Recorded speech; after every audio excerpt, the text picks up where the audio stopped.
Hi and welcome back. Now in this chapter, we'll go ahead and look at another NoSQL data store that we have in Azure, and that's Azure Cosmos DB. Now this is again a fully managed NoSQL database service. Now here you don't need to manage the underlying infrastructure or the database software. Everything is managed by the service. Here you get low latency access onto your data. There are also different APIs available within Azure Cosmos DB. And these APIs allow you to store data in different formats. And we'll understand this when we actually go ahead and create a resource based on the Azure Cosmos DB service. So over here, I'm giving the different APIs that you have. So first is the SQL API. So when you go ahead and create an Azure Cosmos DB based on the SQL API, here the data is stored as JSON-based documents. So here you can go ahead and query for those documents using SQL-like commands. Then you have the table API. So if you want to go ahead and store data in simple tables, you can go ahead and use the table API. Then you have the MongoDB API. Now MongoDB is a document-based database.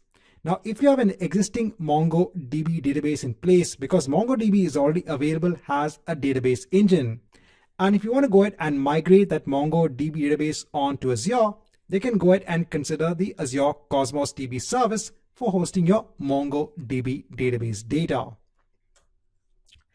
Then you have the Cassandra API. Now, this is a column-based database.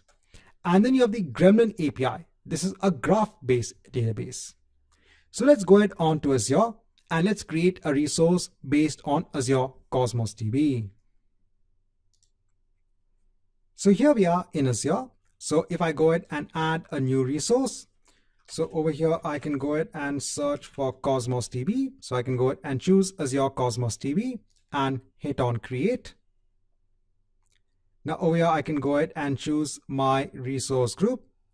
I can go ahead and give a unique account name, right? So it's available.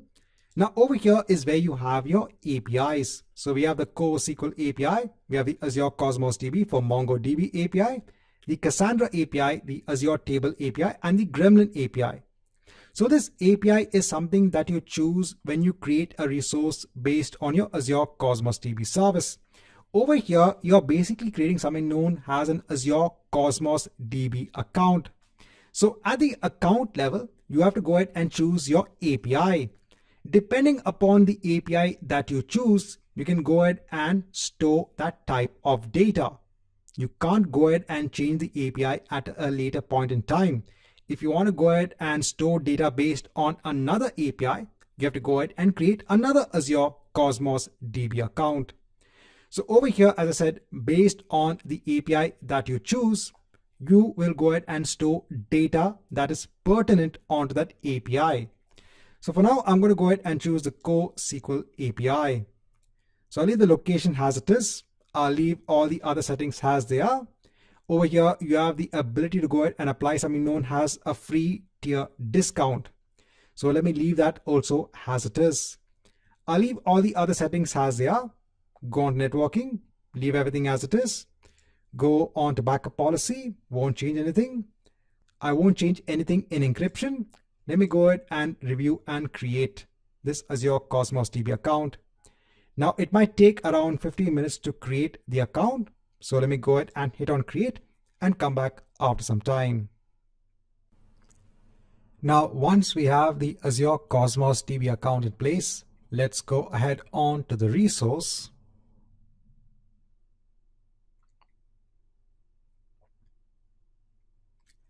And then over here, we can start going ahead and working with Azure Cosmos DB.